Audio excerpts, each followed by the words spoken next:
c'est elles qui doivent être ingurgitées par l'insecte. Tout est en place pour cette nouvelle guerre contre la tordeuse des bourgeons de l'épinette sur la Côte-Nord.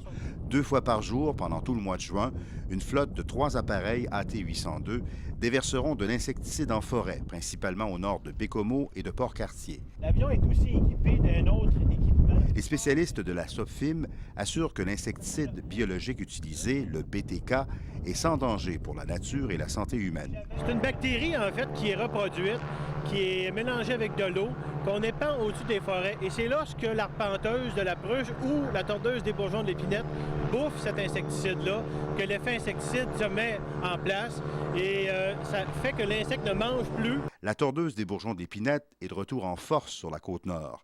L'insecte a infesté l'an dernier près de 100 000 hectares de forêt. C'était seulement 2 000 hectares il y a 3 ans.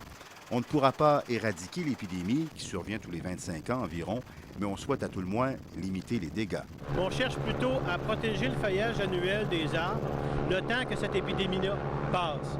Donc, si on protège 50 et plus du feuillage annuel, on s'assure que l'arbre va survivre et que les parasites naturels qui contrôlent les populations de tordeuses, eux, fassent leur boulot et reprennent le contrôle sur la tordeuse.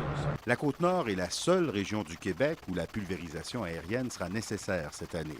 L'opération crée une vingtaine d'emplois, mais ce sont des centaines d'emplois dans le domaine forestier qui pourront être sauvés des ravages causés par l'insecte.